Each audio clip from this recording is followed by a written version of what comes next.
નમસ્કાર મિત્રો, સ્વાગત છે આજના તાજા અને નવા હવામાન સમાચારોની અંદર। મિત્રો, અંબાલાલ પટેલની ઘાતક આગાહી સામે આવી છે।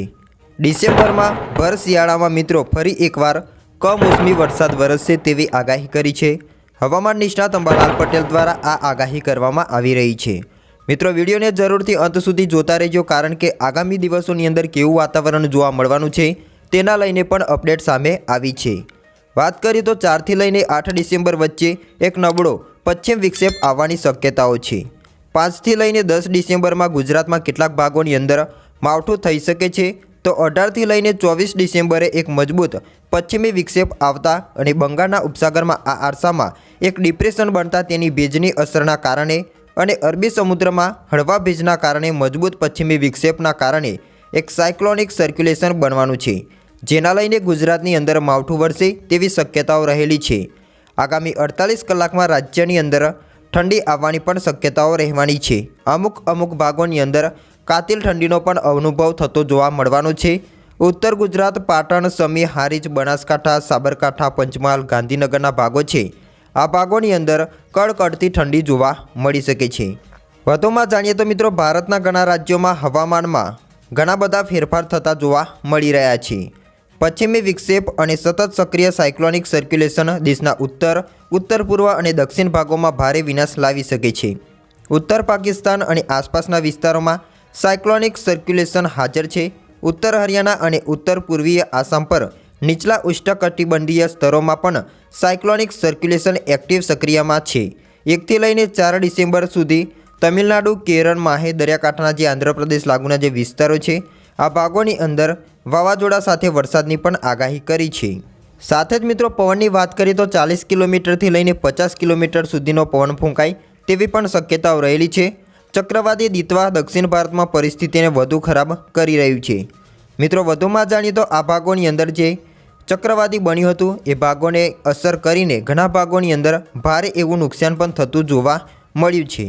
સાથે જ મિત્રો, વધુમાં જાણીએ તો હવામાન નિષ્ણાત અશોક દેસાઈએ ગુજરાતમાં ક્યારથી કડકડતી ઠંડી જામશે તેના લઈને પણ આગાહીઓ વ્યક્ત કરી છે।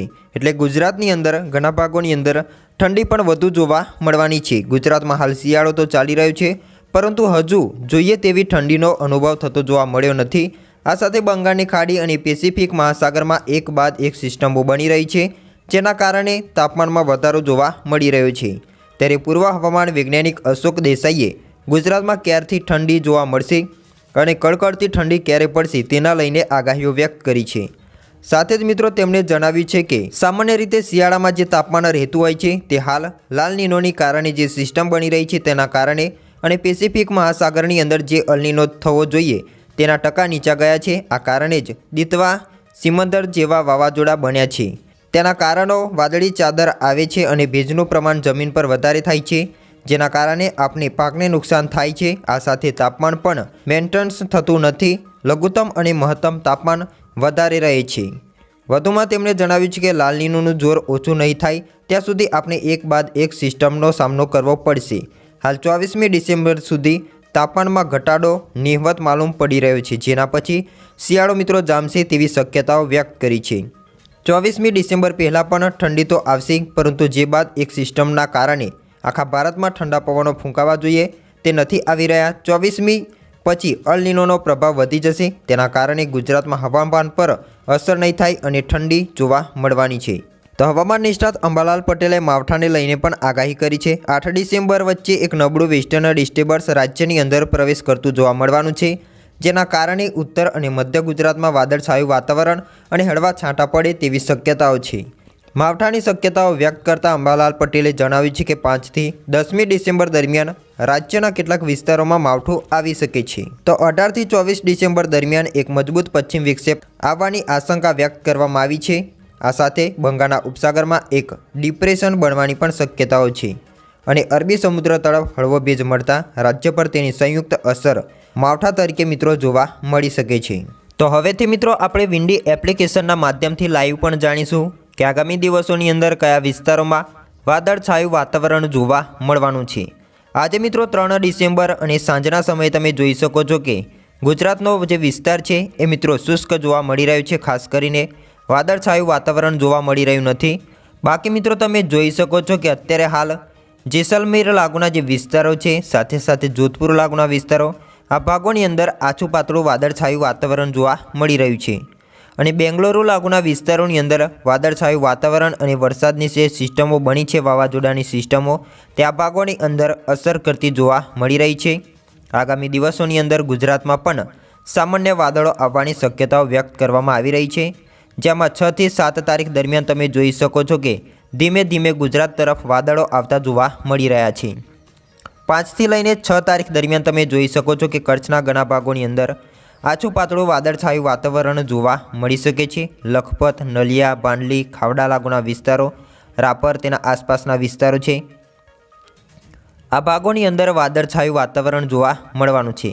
6 તારીખ દરમિયાન પણ તમે જોઈ શકો છો કે કચ્છ લાગુના વિસ્તારો છે, આ ભાગોની અંદર વાદળછાયું વાતાવરણ જોવા મળવાનું છે. તો મધ્ય ગુજરાત લાગુના અમુક વિસ્તારો છે, તેમાં પણ વાદળછાયું વાતાવરણ જોવા મળવાનું છે.